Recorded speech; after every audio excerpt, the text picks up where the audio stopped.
Good day, everybody. I wanted to say, I almost said good evening, but it's good day to you all. This is Mike Tedesco of Wrestleview.com. Very happy to be here with you today as we cover Crown Jewel, brother. Crown Jewel. Saudi Arabia show, the fourth one of a 10-year deal. It was a show in Riyadh, but there was some history made. Women wrestled. I have spent most of my 11 years on Wrestleview trying to just, especially the first 8 years of my tenure, especially trying to just get through the women's matches, just survive them. Now that they mean something, I don't mind recapping them at all. But this is probably the most significant women's match that I have definitely recapped ever. Natalya and Lacey Evans are the first women to wrestle in Saudi Arabia, allegedly. From my recollection, I believe that in the past they have had women wrestle before, but I'll talk to we'll be talking to my co-host momentarily about that. I will just run down the card real quick, let you know what the heck happened. We'll see. All right, Brock Lesnar defeated Cain Velasquez in very short order by submission with the Kimura lock to kick off the show to retain the WWE title. Yes, you heard that right. No, I'm not lying. Brock Lesnar defeated Cain Velasquez. This was like Hulk Hogan and the Ultimate Warrior. Hogan got his win back. Got it. The OC won the tag team turmoil, so they are the best tag team in the world. Undisputed. The best tag team in the world. They beat a bunch of crummy teams. Actually, they only beat one team, or two teams, the New Day and the Viking Raiders, but in the match were also the New Day, Heavy Machinery, the Revival, Robert Roode and Dolph Ziggler, Hawkins and Ryder, and the Lucha House Party. So just going through those teams makes them the best in the world. Got it. Mansoor of Riyadh, Saudi Arabia, defeated Cesare. Tyson Fury, the undisputed lineal world heavyweight champion in boxing, defeated Braun Strowman by countout. $20 million by countout. Got it. AJ Styles defeated Humberto Carrillo to retain the United States Championship. Carrillo won the opportunity in a battle royal early on the kickoff show. Natalya defeated Lacey Evans by submission in the first ever women's match in Saudi Arabia. Team Hogan defeated Team Flair after Roman Reigns speared Randy Orton. So the two team captains were involved in the pinfall. And finally, no one thought, I'm almost positive no one thought this was going to happen. I kept hearing all the time, how are they going to get out of this? What's going to be the crap finisher? They even said the match can't be stopped for any reason, but everybody was still expecting it to be stopped. The Fiend Bray Wyatt defeated Seth Rollins in a Falls Count Anywhere match to win the WWE Universal Heavyweight Championship. Wow. Pretty interesting. All right. Now, to help me break down this entire show, I'd like to introduce a very special individual. He used to be a Canadian. He is no longer Canadian. He's a guy who probably has the best insight as to the location of the show now that he's somewhere near the Middle East, in Lebanon. All the way from Lebanon, Mr. Paul Nemer. It's good evening for me, by the way. It is good evening for you, yes. You're 6 hours ahead of me, right? Yeah, it's 11:06 right now. Daylight savings was last week, so we're technically 7 hours ahead of you. Wow. No, actually, no, you're six right now because we haven't hit daylight. Right now, 6, but as of Sunday at 2 a.m., it's... Don't remind me.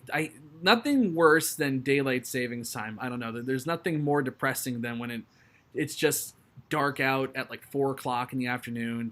It's miserable. It's brutal. It's sad. It makes me go crazy. But yes, for now we are 6 hours ahead.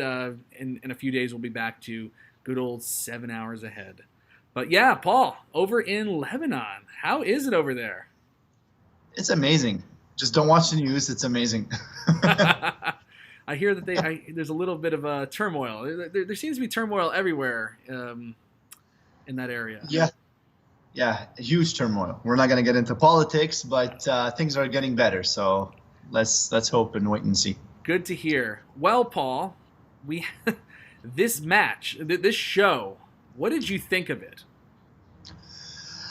I would, I was gonna say it was a house show again, but it's not. I mean, the point of the show was to give the fans what they want, and they did exactly that throughout the whole show. It was the best show I think they've ever done in the last, I think it's their fourth show in Saudi. This is their fourth show, yes. Exactly. So this was by far their best show. Yeah, I gotta agree with that, because usually when these things happen, when this show happens, it's like a big nothing burger. Like, I think the most significant things that happen are like the lead ups to it. Like last year, the lead up to Crown Jewel was just an unmitigated disaster, and that was all we knew, was just the Jamal Khashoggi thing and the turmoil leading up to that, and the show wound up just being subpar. The big story coming out of the last one they did was just how bad Goldberg and Undertaker did. There's hardly ever anything newsworthy or significant coming out of these shows. But tonight, or today for me, tonight for you, there was some history here. Natalya, the big story for me is Natalya and Lacey Evans being allowed to wrestle finally. They brought Natalya and Alexa Bliss out to the last show that they did. I think it was in June. Yeah, I think that's when Super Showdown was, in June. They flew them all the way out there. It's like a 17-hour flight, hoping that the government would allow them to participate on the show. And that match got canceled at the end. So finally some progress, I guess. And I know WWE was really upset about that. I know that they were pushing for it. Do you think that this is as big a deal as they were making it? Is this does this constitute as kind of a hope thing? This is a huge deal. I mean, this was all over the Saudi news. Believe it or not, every single network, every single channel in Saudi Arabia had reported this. Oh yeah, it was all over the news in Saudi Arabia. It was women wrestling for the first time ever. And it was for the first time ever in Saudi Arabia, because before it was Abu Dhabi, right, which was it wasn't in the same place or same country. So yeah, it was a huge deal, and they got I think they got an amazing ovation, both of them, when they both came out, even after the match. And you kind of feel like some kind of relief from the crowd. It's kind of like, yeah, finally, we crossed that barrier, and now we can, move forward. And that was the impression I got anyway. But yeah, it was all over the news. I can tell you that much. And just from living out there, do you think that this is gonna make a big difference or anything like that in the lives of these people? Does this constitute I know that they have this Vision 2030 thing going on in Saudi Arabia. I know you don't live in Saudi Arabia, but you know kind of the area politics and stuff like that. When I remember last time we did a show together, actually was for Crown Jewel last year on this. And we were talking about Sami Zayn. You knew the whole history of the Syrian thing, the whole spiel. You knew it all. So you know some stuff about the area. The Vision 2030. They have this big layout of what they want, and then they still kill political dissenters. They killed journalists.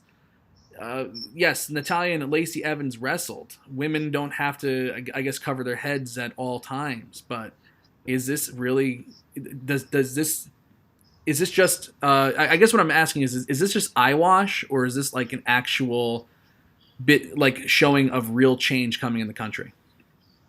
I don't believe a real change is coming in the country, but yeah, it is some kind of. Look, it is a progress. Things are progressing, but it might not be during our lifetime where you're going to see like we see in the States or anywhere in Europe or North America or the rest. Yep, I think Paul kind of paused there for a second.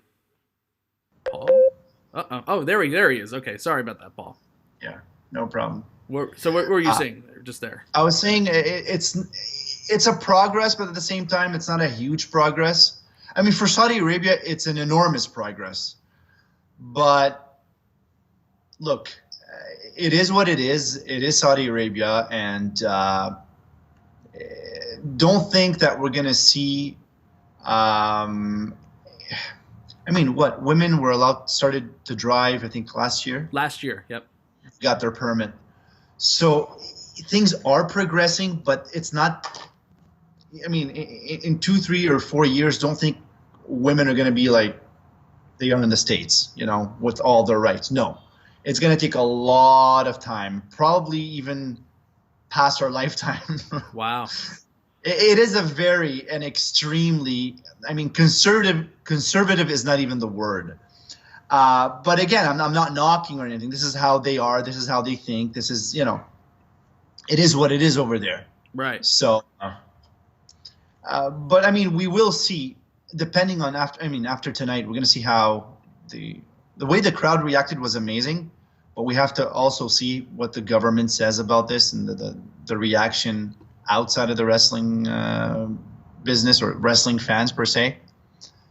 Absolutely, yeah. So it depends on the either they get some backlash on this or it depends on the feedback after tonight.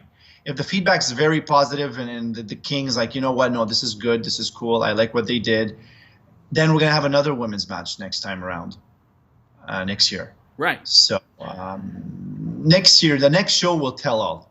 Right. Put it that way. Yeah, I think for me personally, I've always kind of just felt kind of icky about them going over there, particularly after the Jamal Khashoggi thing, especially like the first show, Greatest Royal Rumble, there wasn't really much in terms of political collateral, this huge news story going on about just killing journalists and stuff like that. So the show was just fine. It just felt like a regular show. But then for after that Crown Jewel show, when they went over there, especially after UFC, I think the government of Saudi Arabia had a 10% holding worth $400 million in that company, and the company returned the money to them because they were so disgusted. They didn't want to be associated with that brand of politics, like what they were doing, what they did to that journalist.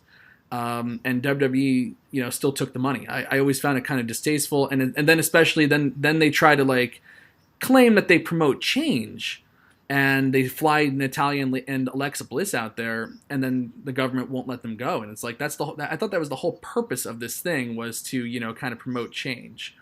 At least now it finally happened. So I'm thinking when the next show rolls around, I probably won't feel so icky about it, especially if they allow more women to come over and participate.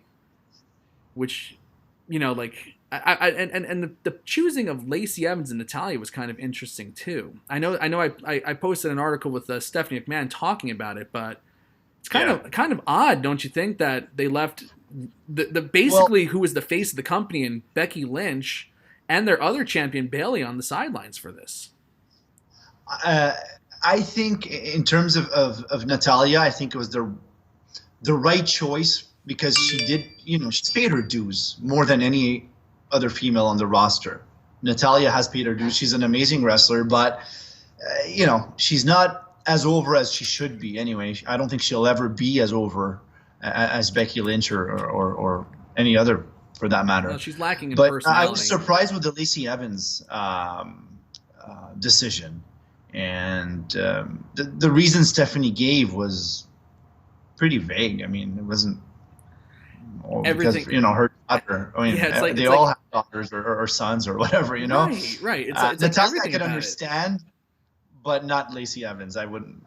It was a random choice, I think. Right. Yeah. Everything about it was just very vague, and yeah, we've and I guess they just put Natalya and Lacey Evans out there. They've done the match 15 times on TV, so I guess they figured it's a safe match. Natalya can lay out a quick, easy thing. We don't want to beat. It just has to be face versus heel. I guess they wanted it face versus heel, just a straight up wrestling match. And this is one of the few times that I've recapped a match where the wrestling just didn't matter at all. It doesn't matter how well they did. It doesn't matter if they blew a spot. It doesn't matter if the match was extremely hot, extremely cold. They had a match, and that was the main thing. That was really, really important. I thought. No, yeah. Can you hear me? Yeah, I can hear you. Things. I don't know. Hold on. Let me. Okay. All right. Can you hear me now? I hear you fine. I hear you fine, man. I hear you fine. I was just chatting with you. Okay, so that match happened. It was good. It remains to be seen what kind of change that will bring, if any. But we still have another rest of the show to talk about. So let's talk about like the big matches that were promoted heading into this. Natalya and Lacey Evans was announced yesterday at like 4 a.m. It just so happened that the baby woke up and was screaming, and I looked at my phone real quick. I was just like, what the heck? Let's just check out what's going on. I seen Natalya and Lacey Evans, so I posted that. But like, that was a surprise announcement. Obviously, it was the biggest thing on the show, but they have spent a lot of money bringing in people to wrestle on the show. And I'm talking about Cain Velasquez, who just signed a big 3-year deal with the company, and Tyson Fury. Did they use them properly or not? Let's talk about it. So, Brock Lesnar, who lost to Tyson Fury back in 2010 to lose the UFC championship, gets his win back over Cain Velasquez in a short match. And it's not like Cain Velasquez has never wrestled a match. He's been trained. He's wrestled on AAA. He came in. There wasn't much of anything. It was like they were trying to create a fake UFC match in this, and I don't know if it worked. I think it failed miserably. And I don't even see where Cain is going to go after this. I mean, how credible is he in WWE? I mean, he has no charisma whatsoever. Right. He has no mic skills. Yeah, he's a UFC fighter, and he can kick my ass for sure. But this is besides the point. The guy is just not fit for WWE, I think. He has nothing. No skills, no mic skills, no charisma, no nothing. I mean, how are they going to, I don't know, 3 years? I know. What the fuck? Seriously. Yeah, I know. It's like he should be getting like the Mansoor treatment, where he just gets brought out for like a big show every now and then they just throw him back in developmental. There's not much there. Like, and it's like this audience, it's not the same audience that existed, even a couple years ago. It's really like it's a very scaled down wrestling audience. It's just a group of hardcores now that probably don't watch anything but WWE, because when Cain Velasquez comes out, there's like hardly any reaction from him at all. He was on SmackDown, he was on Raw. There was not much there for him, and he didn't. And like you said, no, like where's the charisma? Where are the mic skills? Like on SmackDown, the one that did miserably on Fox Sports 1, which isn't really SmackDown's fault, it's just moving this Fox Sports 1 against the World Series too. All he did was like scream. It was just like a really weird promo. It wasn't even a promo. It was just there. It was just there was nothing to it. And then this match, if you can call it that, like they were trying to simulate a UFC fight. It looked like crap.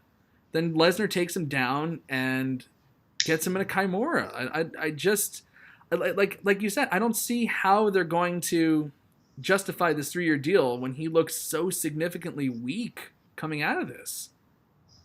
Exactly. Even if he would have won the match by disqualification or somehow won the match without the title, where is he going between now and 3 years? I mean, okay, he has Lesnar because there's a valid reason he's going to face Brock Lesnar. They're both former fighters. They fought each other, blah, blah, blah. We know the story. But then after what? He's going to feud with who? Right. And for what purpose and how? I just don't see him in the WWE for the next 3 years. It's going to happen, obviously, but I don't see anything for him. Yeah. It's going to be weird. Yeah, I don't get it. And obviously he's already handicapped because he's big in UFC. He was big in Ultimate Fighting, but he's not like a mainstream name like a Ronda Rousey is. Like boxing, even boxing is like it's significantly been weakened. It's not the draw that it used to be. I know it's big like overseas and stuff like that, but I feel like in the States, like when there's a big boxing match, there's not a lot of buzz around it. I don't know if it's like the CTE thing or there just hasn't been anybody really marketable. Like Floyd Mayweather, like he's a name that people will definitely tune in to see. Manny Pacquiao, you know, obviously when they did Mayweather Pacquiao, that was the biggest pay-per-view numbers of all time. But there are no other stars in boxing, and I'm not sure that people really even knew who Tyson Fury is or what he's capable of. Let's talk about the Tyson Fury Braun Strowman match, where I guess they didn't want to beat Braun Strowman, so they did this lame, you know, count out. He punches Strowman in the face, and Strowman falls to the floor and gets counted out. They clunked through a couple spots because I guess Fury has a fight coming up in February. He doesn't want to get hurt, so they clunked through some spots, and then Fury just wins by count out. It didn't do much for me, and reportedly, it's a $20 million payday for Tyson Fury. Yeah, $20 million, and that just, I mean, what did that do to Braun Strowman? They keep knocking this guy down. I mean, he was well, I wouldn't say a main eventer, but he was in the main event scene for a short while, and then now he's mid-carding. I know. And now they lose by count out. Well, they have murdered him dead. If you really think about it, he's finished. He's done. He's done. Braun is done. For like they have teased him so many times to be champion. 2 years ago, heading into WrestleMania, it was like, God, how can they not go with Braun Strowman in the title match? And then they didn't. So they took that. They took all of his heat away there, and he was having like, you know, big strongman matches, and he wound up doing nothing. He was supposed to, like, everybody thought, like, God, you know, he won the Money in the Bank, he's gonna win the title. He loses his opportunity in a no contest inside Hell in a Cell, takes all the steam away from him. He's supposed to, you know, everybody thinks, okay, now he's gonna win at Crown Jewel last year. He gets smoked by Brock Lesnar. He's supposed to face Brock Lesnar at Royal Rumble. They never had any intention of putting that match on, and they pulled him from the match. This guy's just been, I want to, like, everybody uses that, like, terminology, especially with, like, Dolph Ziggler, where it's like a start-stop push. His pushes never even start. They're just stopped before anything even happens. He's so dead, and now they have him lose by countout to Tyson Fury. It's like, oh, even Big Show got a WrestleMania main event. Like, Jesus Christ. Like, people are like, oh, he's the Big Show, but it's like, even Big Show won every now and then. Won a big match. I know. Braun's finished, and the worst part is Braun, I think, is on a 4-year deal with the WWE. Yeah. So just gonna he's gonna be mid-carding for the next 4 years. I think he's gonna try to find a way to kind of, if he gets out of his contract, and go to AEW probably. I think that I mean, I heard it from a couple of people that he's not really happy, but then again, you know, there's no facts on this, but if you were him, would you be happy? I would not be happy at all. I'll tell you that. I would not be happy whatsoever. Exactly. Yeah, it's just like what Jim Ross says, like that kind of kissing your sister, you know, kind of a career. You know, it's like not much to it. But those two matches were pushed heavily, and they heavily disappointed. I think it's fair to say. Let's talk about something that definitely wasn't a disappointment. Kind of a surprise good match, and I think people got the wrong impression when I described it online. Because I'm talking about Cesare versus Mansoor. Now Mansoor is the crown jewel that they found in Saudi Arabia. And they keep carting him out there for all these shows now. He doesn't wrestle on NXT television. He wrestles on house shows, and he mostly loses on the NXT house shows. But Mansoor is a big deal only when the Saudi Arabian shows come around. He definitely has some talent, but they put him in there with Cesaro. I thought Cesaro carried him to a good match, and being carried is not a bad thing. If you're able to be carried, you have some talent. You're just green. But if you're able to be carried, it's a success. This was a very good match. It's probably the best match on the card. It had great heat throughout. And I thought it was pretty damn good. I think Mansoor has a ways to go. But what do you think of this match? And how do you feel about the Mansoor situation in general? Well, it was a decent match. I mean, it wasn't. I don't think it was the best match on the card. I don't even know what was the best match on the card. Probably but Probably. Yeah, you're right. But the Mansoor thing, I think, is just because of their Saudi deal. I think the whole thing, they pushed him tonight. Last time too, he won, is to make the fans happy. I don't know. I don't see him going far in WWE. I don't see him, being the star that they portrayed him to be tonight. Unfortunately. No. I don't think that he's going to really. I don't think he's going to become much of a star at all. I think he'll have a 10-year undefeated streak in Saudi Arabia, 2 shows a year. He'll be undefeated, but I don't see him like really thriving on the main roster. God, I mean, like he looks exactly like Ali. Like when he won the 50-man battle royal, which actually was 51 men. I thought Ali won it, and I wrote it as like Ali won, and then they're going, "Oh my God, it's Mansoor!" I go, "What the fuck is a Mansoor?" I don't even know. I've never like I was like a Mansoor. I thought it was like gonorrhea or something like that. Like like Mansoor. I thought it was like genital warts here. Like what the hell? I was like, what the? That's when the backspace button on your keyboard hit, and you're like, okay, I'm going to correct Ali to Mansoor. I actually had to do Control F and find every instance of Ali and change it to Mansoor. I that's how deep into it I was. I was like, come on. Bad enough I have to keep track of 50 other losers in this match. Now I had like, oh my God, jeez. They didn't even advertise them for the show. I was like, what is a Mansoor?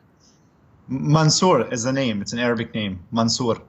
Now, Paul, do you speak Arabic? Do you speak Arabic at all? I'm fluent. My Arabic's actually better than my English. Oh, wow. Okay. So what did he say in his post-match promo? They have a different dialect they use. Okay. But basically, he said it was like a dream come true for him. Like, I still understood part of it. Okay. A dream come true, and all my brothers here in the kingdom. He started his speech like that. He didn't say anything relevant, to be honest. Yeah, it was just a blanket speech that, it'll exist on the Crown Jewel show, and then it will just be nothing on regular TV. It's just going to go back to the obscurity, until the next Saudi show, I guess, in April or May or whenever they do it again. But I think April, right? I don't know. I didn't hear anything about the next show, but 2 years ago, the first one was at the end of April. Last year, or this year, the first show was in June. So we'll see what happens. But yeah, I thought they did pretty good. All right. The contract says what? 2 years, 2 shows per year, right? 2 shows per year, yeah, for 10 years. And every show is like a huge money boon for them. And renewable too. Yeah. The contract is renewable. I'm sure. But God, it's like, They should it's like pretty soon it's like they can't lose this Saudi deal. It should be renewable because God, I can't imagine what those numbers are going to look like 8 years from now when this runs out and that Saudi money's off the books. We just did the WWE announced their Q3 financials today, and even with the Saudi show, even with SummerSlam involved in there and all the week festivities, they were still down from the revenue from the prior year's quarter, and their attendance is way down. So, God, they can't afford to lose any of these big money, big ticket items right now. It's no. It's an interesting time for WWE because it seems like at face value, with the $1 billion deal on Fox and USA Network paying almost $1 billion for Raw, it's like, oh, wow, the company must be super hot. But like every other metric that you could possibly follow, attendance, participation, merchandise sales. Ratings. Look at the ratings. How much they dipped. Yeah. Oh, my God, the ratings. It's a good indication. They lost 1 million from the SmackDown debut to the next week, and it's been going down steadily since then. But that's the wrestling industry as a whole right now because AEW had a ton of momentum, and they're losing viewers every week. They're hemorrhaging viewers, to be honest with you. It's I don't know if like wrestling is just like Is wrestling like so passe now? Is it like really just like past its prime, and there's really not much you can do to kind of revive the interest in it? I could, because I've been waiting for a hot period for the last 20 years, and there hasn't really been like anything where it's like where they've mainstreamed. Look, our generation is a bit different than today's generation when it comes to wrestling. I mean, you can put up the greatest show on the planet tomorrow night, and I wouldn't be as satisfied as I used to be back 20 years ago when I used to watch wrestling, and 30 years ago. That's a good point. It's like that. We were, in my opinion, we had the best era in wrestling. From the early 90s, even the late 80s, early 90s up until 2000. Those were the greatest era in wrestling. No doubt. Except maybe 1995. And 94. Anything today is just, and don't forget something. This is a good point to bring up again. We always bring this up. You can't really measure with the ratings anymore. Yeah, you can compare ratings this year to last year and the year before, but you can't compare ratings to like 15 years ago or 20 years ago. There's a lot of people that still watch wrestling, but don't watch it on cable or their box or whatever. They watch it, they stream it, they tape it, and those people don't count. Right. So back then, you didn't have a DVR, in the Stone Cold days, you didn't have a DVR and you would tape it and watch it later or whatever. It's like you miss it, you miss it. You can't stream it online. There was no YouTube. There was no Daily Motion. There was nothing. So you had to sacrifice your whatever Monday night and watch wrestling or whatever night it is. And there was probably 1,000 less channels, pulling you away at all times, And social media too. Right, social media. No social media, no. I was going to say no internet, but you know what I mean. No, I know. It's like the landscape has definitely changed. So that's why I almost feel like sometimes ratings aren't really that fair of an assessment, because like you just said, there's 10,000 different ways to watch the product, and who wants to sit for 3 hours on Monday night and watch wrestling? That's so 20 years ago, when you could just catch the highlights on YouTube and be done in 10 minutes and skip the shit you don't want to see. Even me, back when I was in Montreal, I used to tape Raw the last 4 years. I was taping it on my DVR, and then I would watch it the last 30 minutes of Raw. I would fast forward through everything, commercials, everything, watch the important parts, and within half an hour, I was done. A 3-hour show. Well, and I didn't count as a rating. Obviously, Canada doesn't count in ratings, but you know what I mean. Well, and I'm sure I'm not the only person doing this. Well, I think what you should have done was checked out my recap, seen what was worth watching, and then gone from there. It's I mean, my recaps are just, they're a guide for what you should watch. I even put, go out of your way to see this, So if you're really looking for some good stuff, check out the recap every Monday night. Mike Tedesco. The greatest recap. The greatest recapper ever, I think. Yeah. I think ever, but I think Wrestleview.com has the best recaps ever. I think so too. 20 years ago till today. I think so. Yeah. You got I do the Raw recap. You got Jay Bout doing the AEW Dynamite recaps. You have Roy, Paul's brother, doing SmackDown. This is the golden era of wrestling recaps, at least, and it's happening right here on Wrestleview.com. So make sure you're checking it out every week. All right, Paul, we put it off enough. Falls Count Anywhere, Universal Championship, The Fiend versus Seth Rollins. The Fiend wins the title. But who gives a shit? It's who gives a fuck? To me, it's I could care less. What did you think of it? This thing was a disaster. They had the red lights going again. It was couldn't see shit on TV. What did you think of this disaster? This was Cain, 1997. I don't know if you remember, but when Cain was wrestling his first few matches, it was like that. Yes, I do remember that, actually. Mystery monster coming in, and it was Undertaker's brother. It's the same shit. Look, they wanted to make up for what happened at the last time they faced each other. Oh, that was brutal. It was a disaster. Disaster. They thought, by making it up, they should have Bray Wyatt win the title, and then we just made it up for everybody. Newsflash, Bray Wyatt should not be champion, number one. As sick as people are with Seth Rollins, he should not be champion. His character, the way his character is, it's fun, but he's not, dare I say, credible enough to be champion in the company. Yeah. I don't. He's not. He's not. I don't see Bray. I mean, he is now, but I never saw him as champion. Even when he was the world champion, heavyweight champion on SmackDown, I think like 4 years ago or something. He had this character where it's fun to watch. Sometimes it's entertaining, but it's not a type of character that you award a world title to. That's what I think. I agree. It's like he should be like, he could challenge for the title. He should never really win it. Yeah. The Fiend gimmick was like super red hot over the summer, like super hot. Those were like can't miss segments. You got to watch the Fiend segment. The SummerSlam debut against Finn Balor was like done to perfection. You couldn't ask for anything better. The presentation was great. They didn't do the stupid red lights. They just put him out there. His character acting was great. His, what he was doing in the ring was just like next level. I haven't seen anything like it probably ever, that in terms of like that kind of character development and stuff like that in professional wrestling. The closest thing that I could think of that was like something really exciting that never really took place was Waylon Mercy. Oh my God! If you remember that thing? Of course, Waylon Mercy. That was 1995. Right. That was like, I remember those vignettes of him like squashing bugs and shit, and just like it was just like that was like way ahead of its time. But unfortunately, Dan Spivey was like too broken down to like make the gimmick work. So like I was like, man, like this guy, he really does have something here.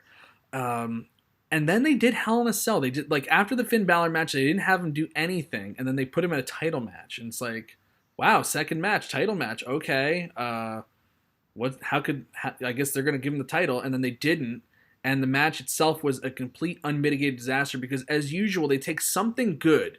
They took like an awesome debut, and classic WWE the last few years, they overthought it to death, did way too much, and took away everything that was good about the character in the first place. And they did it again today. It's like, it's not supposed to be a supernatural character. That's not how this thing even started off. He started off, this is like just him letting his like inner inhibitions come out and just be like, totally evil and wear this mask and to protect him, his, outward identity. This lets him get his aggression out. Now all of a sudden he's a supernatural character. He's popping up after, I think he had like 8 or 9 stomps at Hell in a Cell. Tonight he had 7 or 8 stomps hit on him, and he kept popping up, kicking out at 1. It's like, so number one, you're taking, who's supposed to be the top face on Raw, you're killing his finish, you're killing him dead completely because this guy is not even selling for him whatsoever. Falls off the stage, gets exploded, still pops up. It's like, now how can anybody believably stop him? And after the brutal finish at Hell in a Cell, it's like, what did they learn from it? Nothing. They did the same match, and this time he won. And it's like, now I don't even care. Now I don't. They do that all the time. It's like they make a huge mistake. They kill something, and then they try to make good on it. And by the time they make good on it, it's like, sorry, you missed the goddamn boat. I don't give a shit anymore. Yeah. Well, they thought by making it up, giving him the title at Crown Jewel, doing something different at Crown Jewel, and not considering, everybody called it a house show last time or the last 3 times. Right. Oh, well, it's a world title change at a house show. I think it's going to be different at Crown Jewel, sorry. And the fact that we fucked up our last match, and now we're going to give him the title. So they thought they were going to fix all this by putting the title on at Crown Jewel, and that was the worst mistake, I think, so far. No doubt. No doubt. It shouldn't have happened. And I think Vince McMahon's behind the whole thing. It's not Triple H. It's not any writer. No. It's Vince McMahon, because Vince McMahon has tendencies to like these kind of characters. And his greatest invention is The Undertaker. He loves that dead man character back in the 90s. And for him, he thinks, I don't know, this is me speaking, that this is as close as he can get to his greatest invention is the Bray Wyatt character. And boy, is he wrong.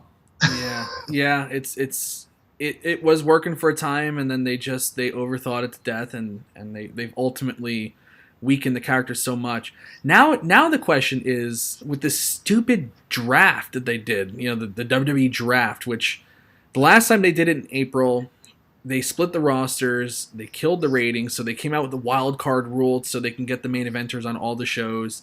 Now they said we're going to have a hard split again. On this show, they had Raw versus SmackDown, so that hard split's over already. And now Bray Wyatt, who's on SmackDown, has the Raw title.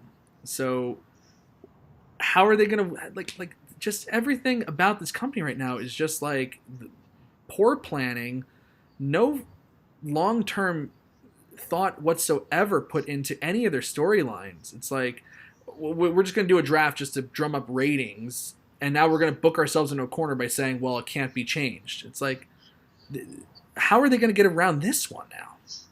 They're all over the place. I have no idea how they're going to make this up, but they're all over the place. I mean, they hired Bischoff over the summer. They hired and they fired him. Yeah, he's hired and fired. They hired what's his name, Pritchard. Yeah.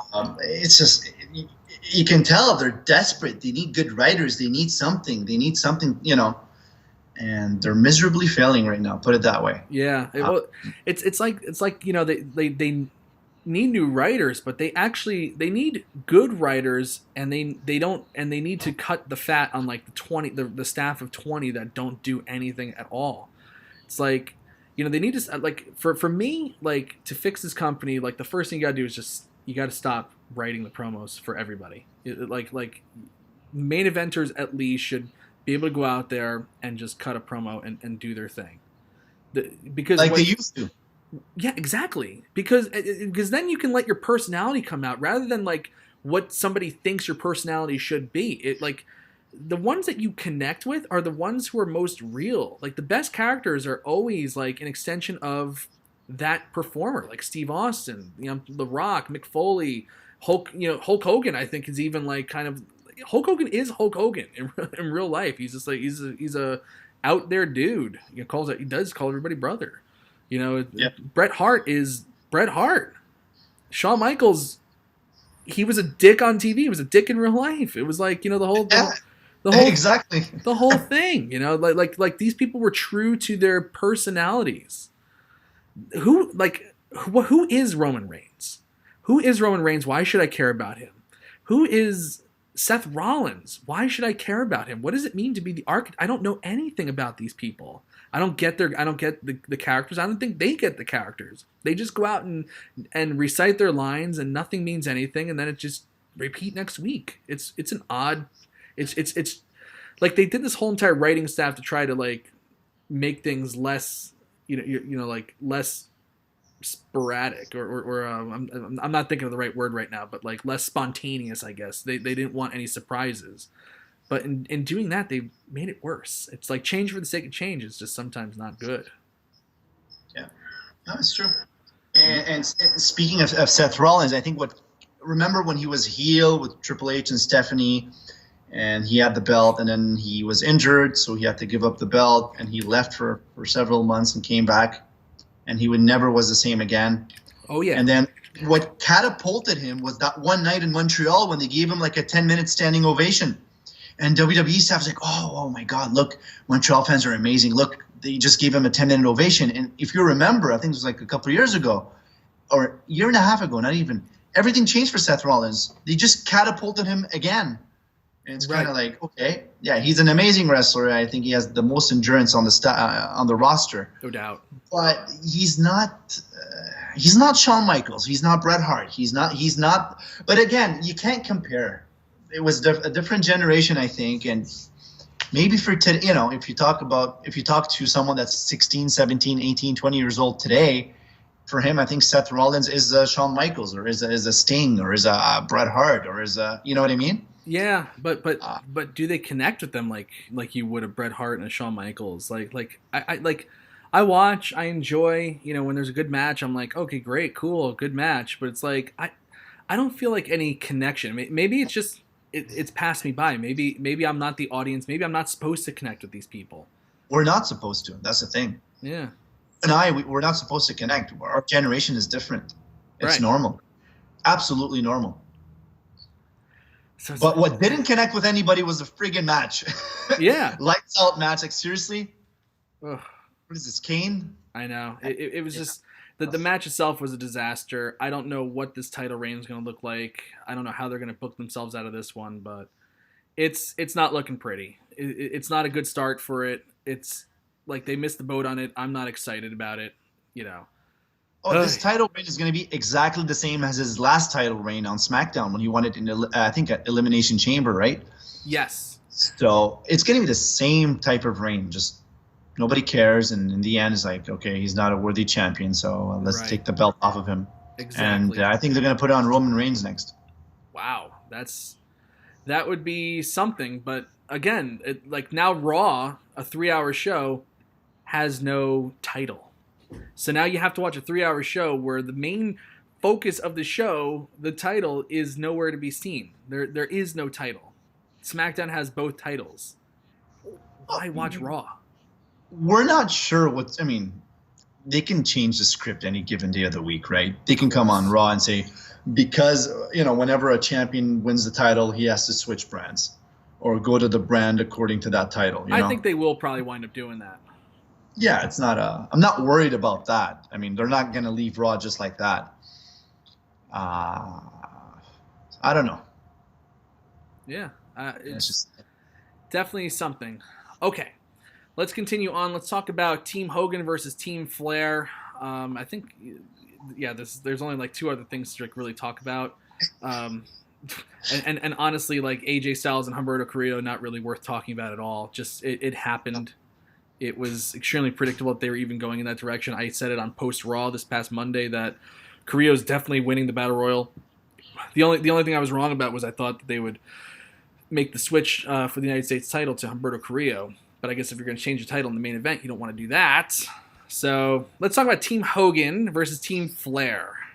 There's not much to talk about in that match. I know. It just was one thing to mention here is Hogan always refused to job to Flair, even in WCW days. I know. And even here.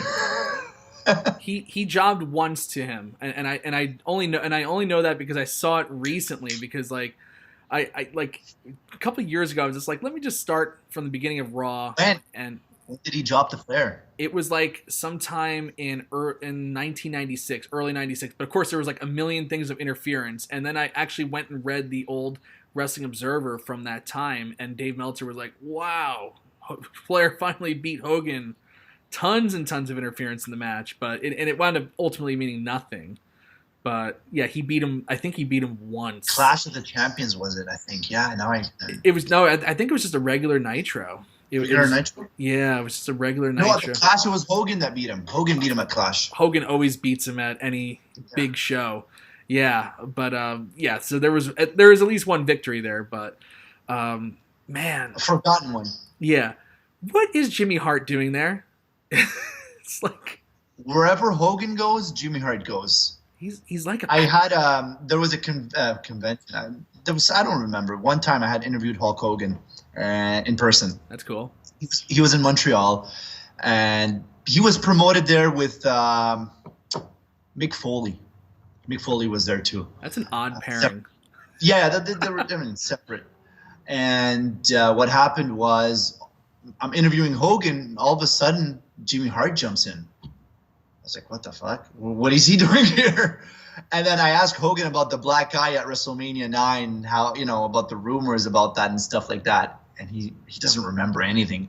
And then Jimmy Hart gives him a few hints. And it was like a inside joke or whatever to Hogan. He's like, oh, the black guy. Yeah, now I remember. He's like, no, I had a jet ski accident. Yeah. All this to say is Jimmy Hart, when you least expect him, he's always with Hogan. Always with Hogan. I know. And it's like funny because like they don't even acknowledge his presence there at all. Like Jimmy Hart's not a bad promo at all. In fact, he's an all-time great. They didn't let him do one single promo on throughout this whole entire build-up. He's just kind of been there. Even like when they first announced the match, and Hogan and Flair are on Miz TV, Miz turns to him and he goes, "What are you even doing here?"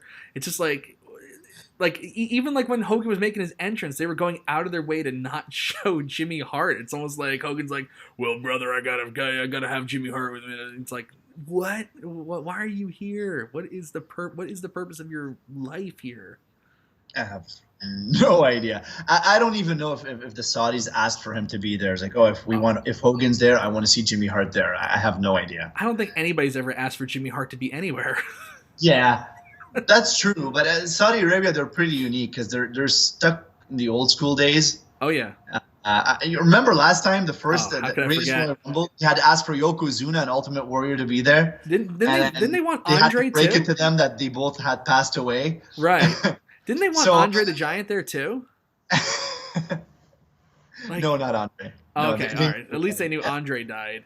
But I know that they also wanted announcing the guy in the cowboy hat and the crown. It's like, oh, those two guys. Yes, we know all about them. Sure, yeah. Well, now the one option's not possible. But Jerry Lawler's still going strong on Raw, man. He's still doing his thing, He is. and King's Court. he's still got the one-liners too, man. It's like he's unable. I was talking about it on Post Raw on Monday, and I was just like, this guy's unstoppable. Heart attack in 2012, eats like shit. All he does is eat fast food. I've seen Jerry Lawler in person. I know his diet. He still somehow manages to get these like young, good-looking women to date him. He had a stroke He had a stroke a year ago having sex. Like this, he's unstoppable. Remind me to tell once we go off the air. Remind me, please, to tell you a story about Lawler when we were at the hotel. Just remind me. I cannot say it on the air. I will not forget that. I will absolutely not forget that. But Okay. As for this match, this Team Hogan versus Team Flair match, not much to it. It wasn't even like a Survivor Series match. It was just a straight up match. It's like It was 5-on-5. yeah, it's literally like every single house show tag team match with main eventers that I've ever seen. It's just like heels get the heat for a while, and then the faces they just do a couple finishers, and it's done. Go home. That was the match. Exactly. It was nothing. There was nothing to it. They got paid for that. They asked for Hogan and Flair to be there. Unfortunately, they can't wrestle because of their age. Right. So they made that 5-on-5 match, and they got paid, and that's it. WWE got paid. Yeah, they sure did. Now let me. I guess like the last final question. I guess that I'm very curious about, and I don't know if it's just like if this is like a Saudi Arabian thing or whatever. And I'm deferring to you because I just believe that anybody who speaks Arabic knows everything about the countries. The Middle East is huge, as your president would say. Huge. What is the deal with everything needing to be the greatest this, the best ever that? It's like this tag team turmoil will determine the best tag team ever. Last year we had to determine the greatest superstar ever. We had the greatest Royal Rumble. We have the biggest main event of all time in Undertaker and Goldberg. Like, what the fuck is with this, like, biggest, greatest? Like, do they all have small dicks over there? And it's just like, it's got to be the greatest. Everything's got to be the greatest. Because of the money they're paying, I think they have to make it seem for Saudi Arabia that this is the greatest Royal Rumble ever. So now the Saudis, the guys that paid for this, they go, WWE just provided us with the greatest Royal Rumble ever, 50 people or 51 people, whatever it was at that time. It's the money they're paying to get something in return. You gotta talk, and sometimes you believe your own hype. Oh yeah, when it's not true. Honky Tonk Man is the greatest Intercontinental Heavyweight Champion of all time. You know how many times he said it? You ask a fan right now, is it Honky Tonk Man, an old fan? Well, it's not the Honky Tonk Man, but he said it a billion times. You're just gonna believe it, right? So it's like that with Crown Jewel. They paid a lot of money, and because of that, WWE has to hype up as the greatest Royal Rumble, as the World Cup of this, as the whatever. If they don't do it, the Saudis are not getting their money's worth.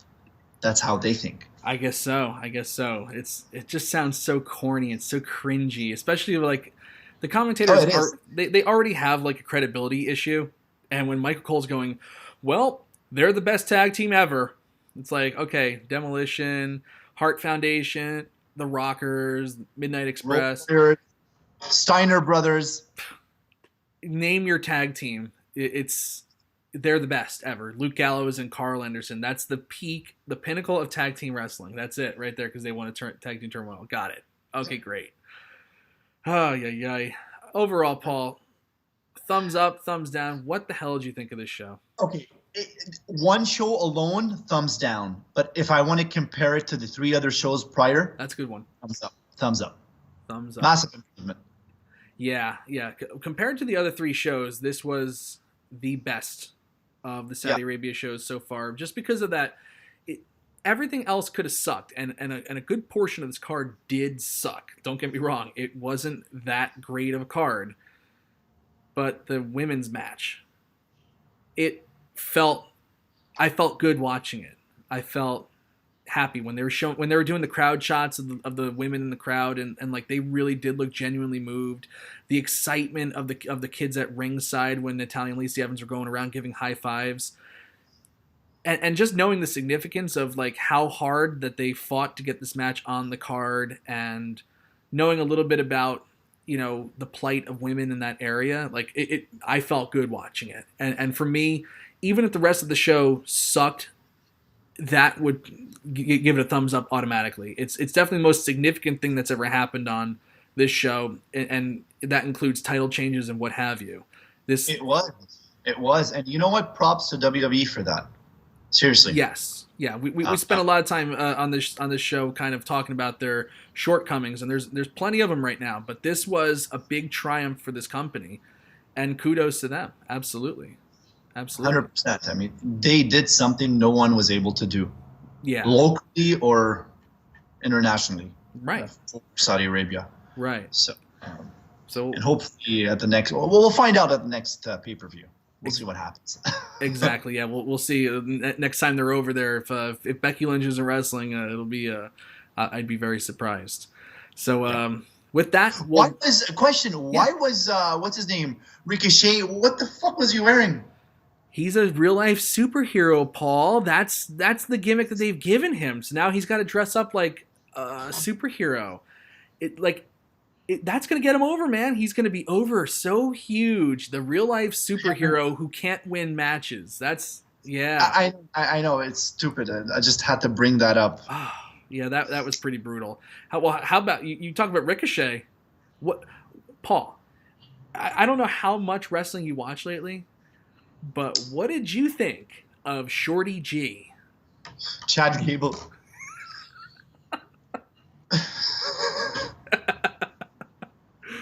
You know what's funny is Chad Gable is one fucking hell of a wrestler. He is. He really, really is. This guy, and he's strong. I don't know if you guys know how strong this guy is. He's really strong. I have had wrestlers tell me how strong Chad Gable is. That he might be the strongest guy in the company. He's really strong, and he's really good, and he's really talented. And they just gave him a fucking Zack Ryder gimmick or something. I don't know. God. Shorty G. That's the one thing I definitely wanted to ask you about that on the show. I'm glad I just remembered to do that, because I was like, what the fuck does Paul think about Shorty G? I'm sure he's not happy. There's no way he's happy. He can't be. There's no way he's happy with this. Like, do you think Rusev is happy with his storyline? Having his wife make out with Bobby Lashley? No, even if it's acting, dude. Even if it's acting. Even if fucking it's your best friend. It's just... It's hard to fucking sit there and watch that. I know. Like I gotta say, if Victoria was like a Broadway actress, and every night, twice on Wednesday, twice on Saturday for the matinee and the evening show, she had to kiss some fucking lead actor, and I knew she was doing it every day, at least 6 or 7 times a week, I'd be disturbed. I'd be pretty freaking uncomfortable with that. Even if it's acting. The worst part is you have to act it out, and you have to get a beat down from her new boyfriend, right? Right. And while you're down, they're stepping on top of you and they're making out. It's like, what the fuck? I know. It's like, well, after the Mike Kanellis cuckold thing kind of dried up, like Paul Heyman needed another cuck, and Rusev just happened to become an American citizen, and hey, cuck, come on over here. And you notice how Lana's accent completely changed, right? Oh yeah, her accent's gone. Now she's talking. All of a sudden, she has no accent. She's Americanized 100% now. Well, hey, so is Kofi Kingston. He used to have that Jamaican accent. Now he's all set. He's accents come to die in WWE. So of course.